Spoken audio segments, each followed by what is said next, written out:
Hi there everybody, welcome to another video. On today's video I have this Mercedes C-Class.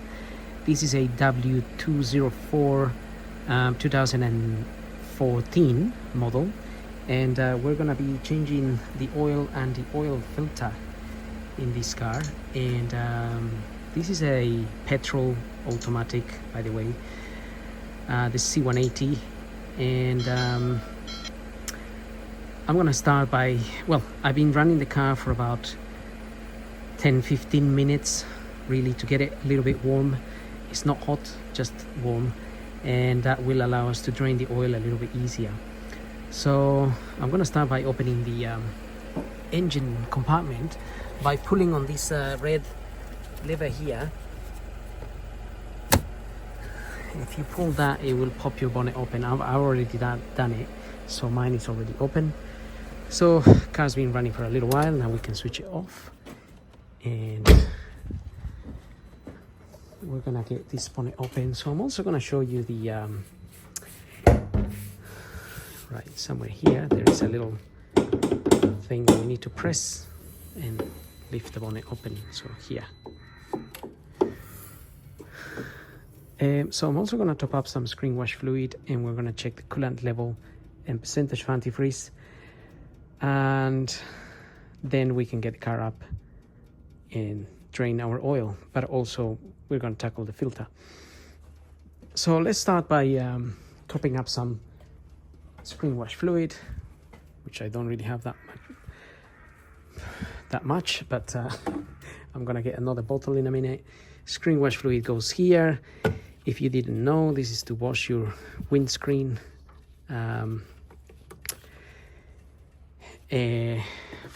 with the jets that, you know, spray water onto the windscreen, and then you use your wipers to wash the windscreen. And we want to top this up with the proper liquid, because if you just top it up with water and you get into freezing conditions, that water will just freeze, and then you will not have any water coming out to clean your windscreen. Also, if it's just water in there and it's really freezing conditions, that water will freeze and it might expand and crack your tank as well. So overall, it can cause a lot of damage. And putting there washing up liquid mixed with water doesn't help either. The washing up liquid is really foamy because it's specific for washing plates and whatnot. And if you spray that on your windscreen, it gets really messy, so don't do that. Just get the proper fluid. You can buy it concentrated, already mixed, and keep it in your boot or luggage compartment, and you can then always keep your tank full. Especially if you use the car a lot in motorways and in rainy days or winter, that will go very quickly. So you want to keep one at hand. And obviously, if you don't use the car that much, then it will last a while. Right, so I'm just gonna get another one of these and fill that up. Okay, I finished topping that up, so now we can close this, and we are done with that. So we can move on to the coolant level and percentage of antifreeze. For the percentage of antifreeze, we're gonna use this Worth little gadget here, and we want to open this cover. So again, if the car's been running a lot and it's really hot, be careful if you're gonna open that.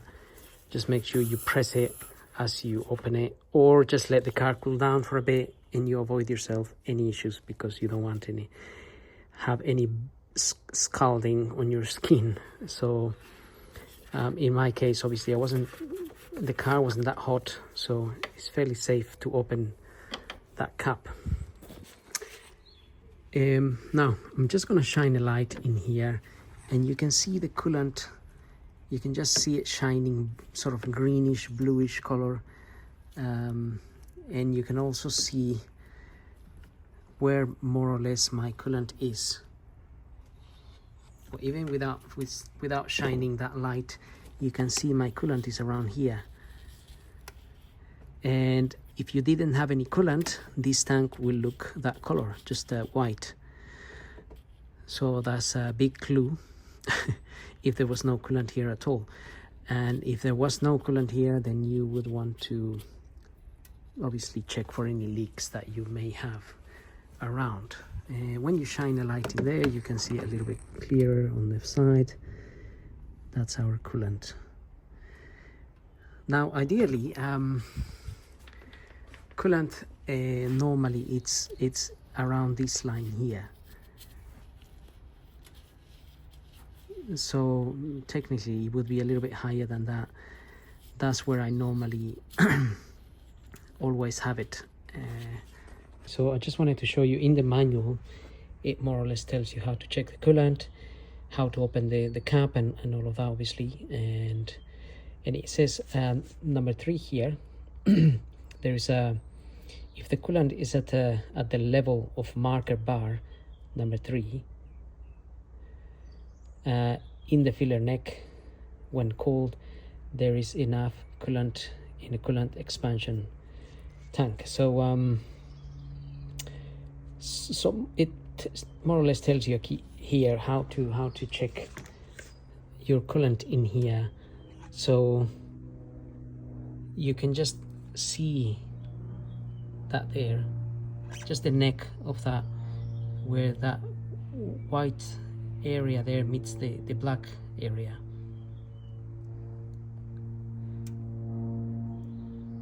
So this particular one is a little bit low, and we can top that up a little bit so it is within the center line between the black and the white there. But it's not low enough to think that there is a leak somewhere.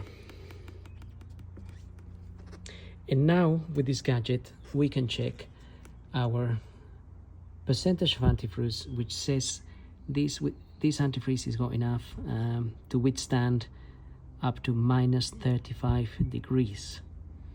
So it would have to be minus 36, 38, I don't know, in order for this liquid here to freeze.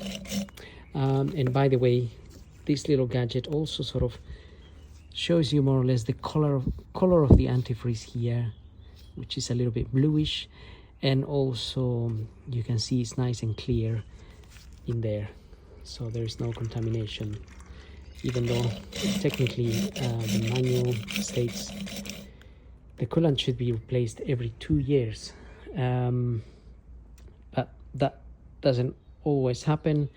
So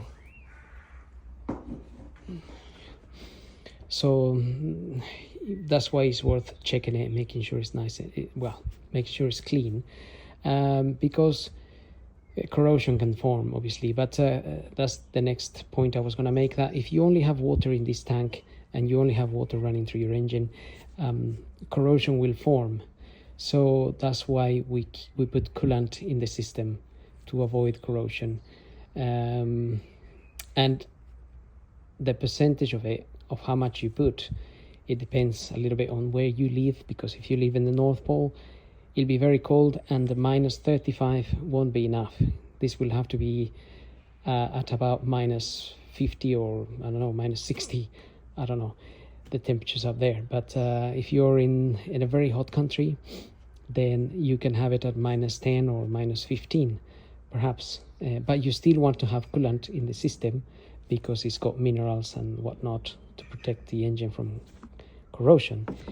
Still recommended to change it every 2 years in order to keep your engine nice and corrosion free.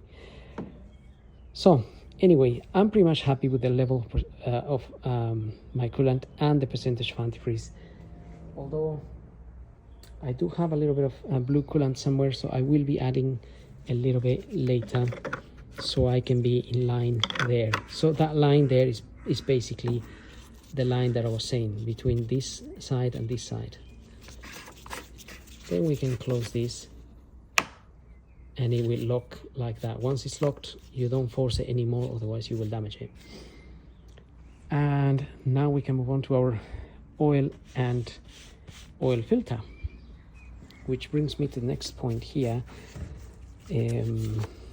for oil, we have this is a C180 blue efficiency. So the blue efficiency takes 6 liters of oil, and then you have the other models here, 5.5, 7 liters. If your model is not listed here, it says all other models 6.5 liters, and it gives you here a range of this little picture here shows you the oil viscosity that you can choose depending where you live. So I'm using 5W30, which is the one I normally use. Shown in there you have 5W40, 5W50. These oils can sort of work okay along these temperatures here, which is minus 15 to plus 30. And obviously if you have if you live in a hot country, maybe you go towards the thicker oils. Like here, if your temperatures are between 5 degrees, minus 5 and plus 30, maybe you go with 10W30 or some here. Or if your country is very cold, then you go with these oils which are a bit thinner. Anyway, in the UK we're sort of somewhere in the middle, so I always use 5W30. And also they do recommend, here it is, for petrol engines, the approved oil would be 229.1 to 9.3 or ACEA A3. For diesel engines it's these ones here, or ACEA C3, even though C3 also does petrol, but obviously A3 it's recommended. But you can find here that 22951, it's 22951 refers to C3. Well, anyway, having said that, here's my oil filter, by the way. This is the filter I'm going to be using, Hengst E818H. Just make sure you get the correct filter for your vehicle. Sometimes they are slightly different depending on the model or year of your car. Even if it's a W204, it might be slightly different. So always go by the reg. The procedure of service is going to be the same.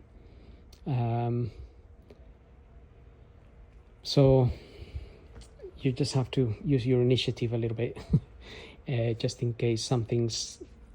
In any case, the only difference will be with the sizes of that we use for removing the filter, really. The sun plug bolt is always like a 13 mil on Mercedes. So anyway, let's get on with doing our oil. So I'm gonna start by opening this oil filler cap here, and also I'm gonna pull the dipstick. This is going to allow a bit of air into the system, and then we can drain the oil from underneath a little bit easier. And also we're going to tackle our filter. Right, the filter is sitting just there. So our oil filler cap is just there, and the filter is here in sort of in front of the engine. And we're going to use one of these. This is a 27 mil socket to take that out.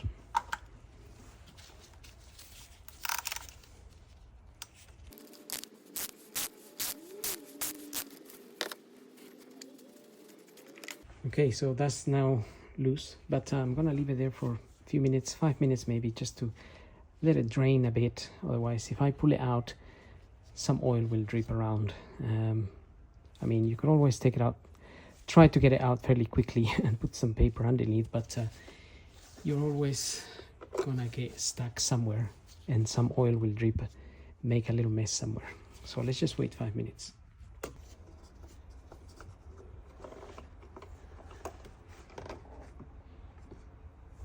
Take that filter out now, and we are going to take care of these once we're gonna get the car up, drain while the oil is draining. We'll take care of this. And if you're working outside where all the elements are around, such as rain or I don't know, it's windy and anything can go in there. That's a very exposed area, so you can put some paper or something to cover it in the meantime, so nothing goes in there and you keep it free from elements basically. Right, so now I'm gonna get the car up and we can drain the oil from underneath. So looking at the car from underneath, we want to remove this cover here, which will expose our sump, and we can then drain the oil.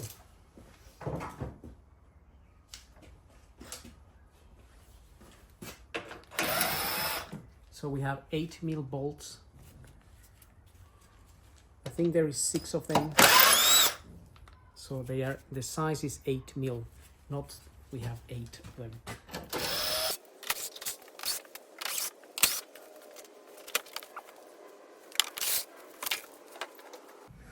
Well, what can I say? There was actually 8 of those 8mm screws, really. That's what they are. Now I'm gonna get an oil pan to catch the oil. And just remember again, if your engine's been running a lot, the oil can be very hot, so you don't want to burn yourself, so be careful with that.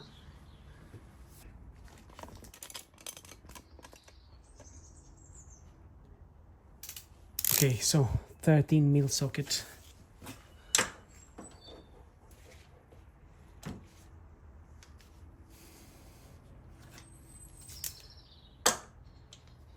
If you have a ratchet that is a little bit long like this, it might not fit.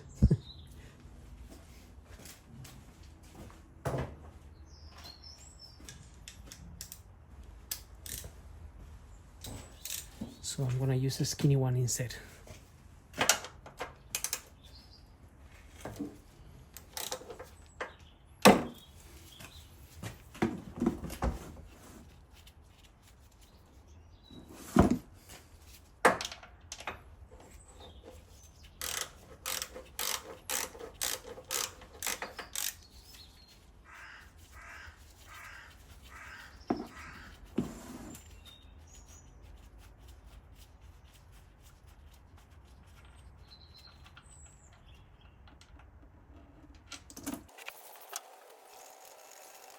So 6 liters will be draining out of there, and in the meantime we can take care of our filter right here. So this part just pulls out like so, and then we have the O-rings we want to remove, like this one.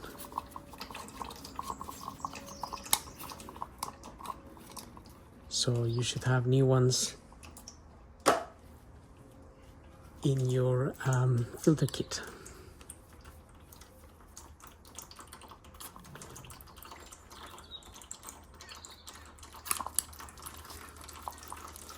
Right, just get this, trying not to injure myself here.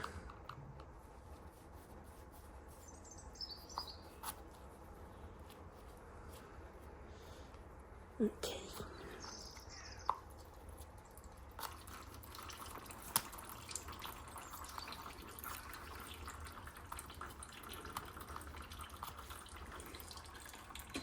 And there's one more, just this one here.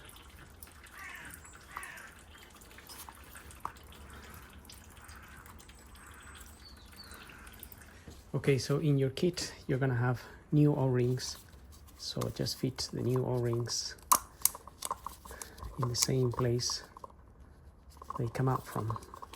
By the way, I cleaned this oil filter housing here. I cleaned it with a bit of a brake cleaner, so just rinsed it really. And we have these 2 little gaskets here as well. One goes there, and the other one goes down here.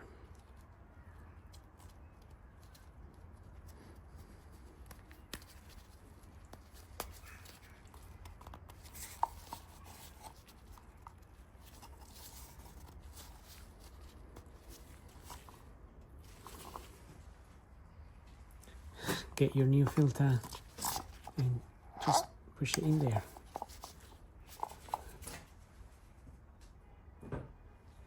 And I just got a little bit of multi-purpose grease here, and I'm just putting it in this O-ring here around. This will just help when we screw this back on. It will help this O-ring slide without getting caught or damaged. Just put a little bit on these ones as well. You can also grab a bit of the oil that is dripping from there and put it on the O-rings.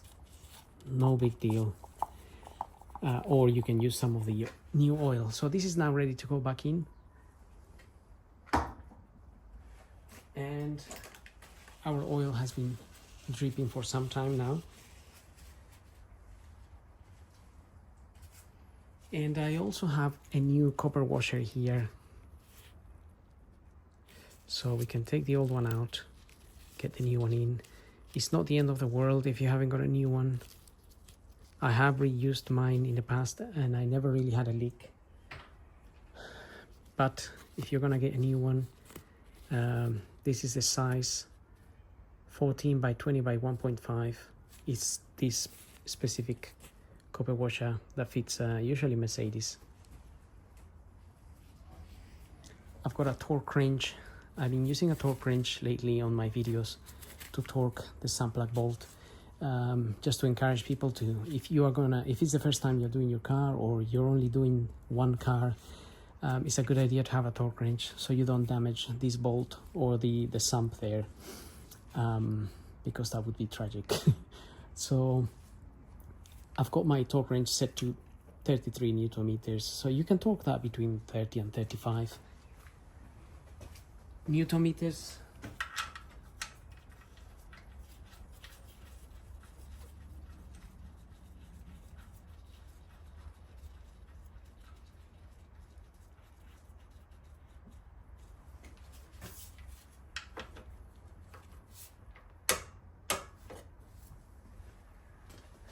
And that's it, not a lot of force at all. And now I'm gonna use some brake cleaner, rinse the area here, rinse the area there, wherever the oil went, clean it and leave it nice and clean as you found it. That way next year when you check this, if there's any oil there, then you know it's not from what you left, but it could be oil dripping from somewhere. So obviously if you get into a routine of that, then you will always know that you always cleaned it. And now we can put the cover back on.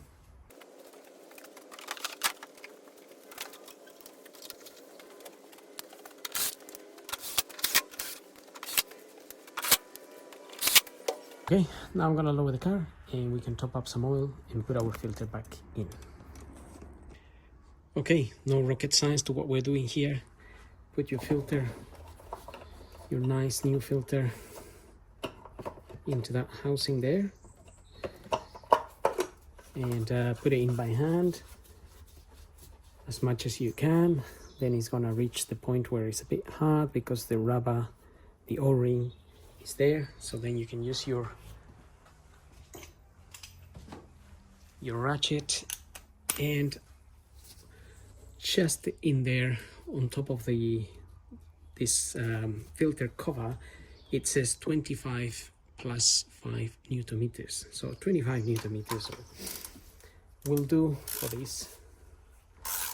But I'm not using my torque wrench for this, but you should use it if you don't do this all the time.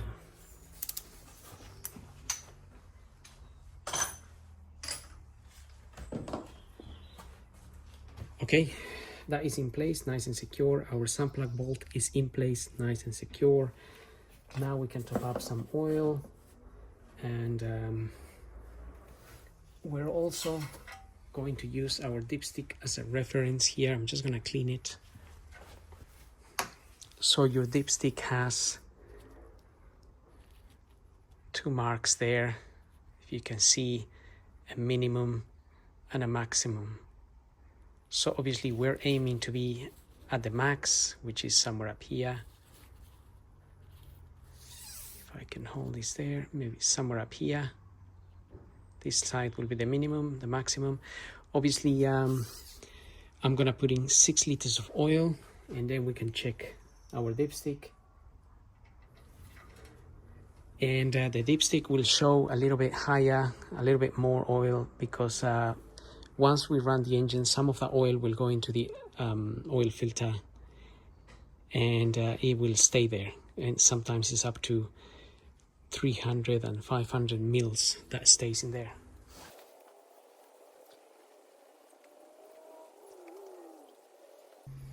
So that there is 5 liters of oil. I would really recommend using Castrol or Mobile One, and obviously I'm using 5W30, and you can choose your viscosity according to where you are, as we saw on the chart earlier on. But yes, so that's 5 liters, and I need to put 1 more liter, and then we can check our dipstick. Okay, I've got my 6 liters in there. We can put that cover back in there, and now we're gonna check the dipstick.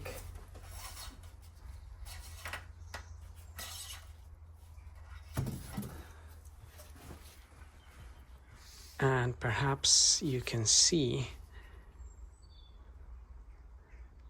the shiny area there. You can see my oil is a little bit, is where the max mark is, well, the actual letters are. So the oil is supposed to be somewhere here rather than here. So that will go down once we run the engine. But I'm happy with that level. So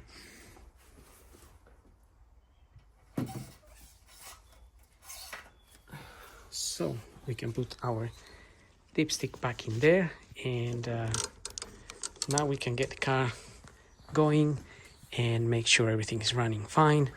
And also when I first start the car, I just like to make sure there's no oil warning lamps coming on in here.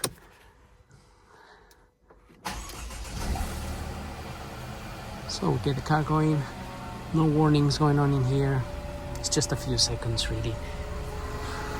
And then you can go to the area of the engine bay, have a quick look underneath, make sure there's no oil dripping, anything obvious. Obviously,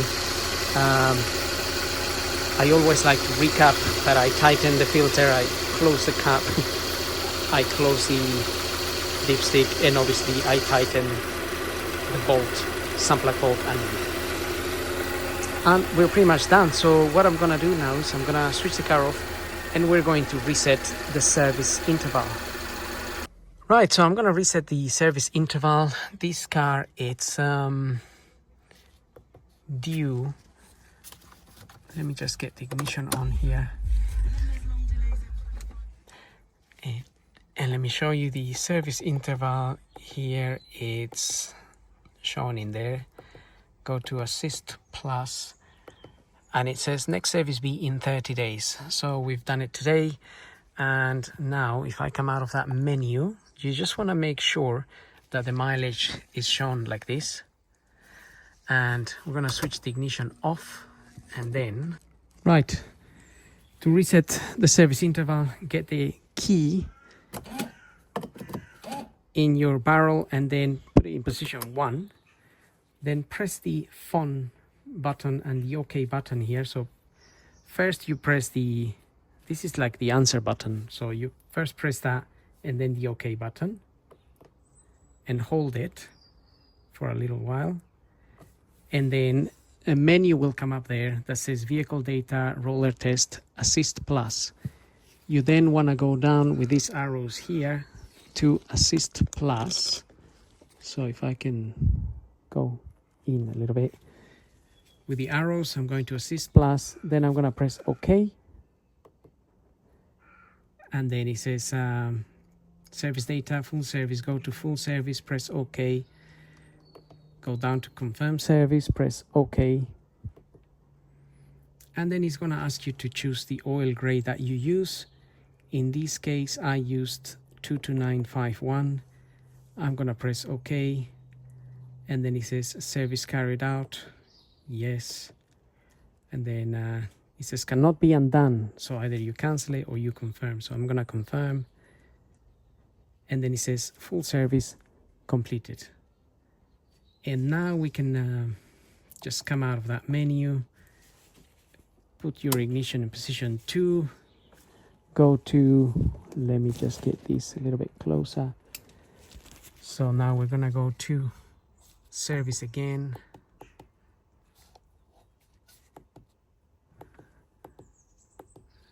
And then go down to Assist Plus. And now the next service is Service A in 365 days. And with that, we have concluded our service reset. So if you have any questions, just ask. And otherwise we'll see you all in the next video. So don't forget to like, subscribe, and follow. And thank you for watching.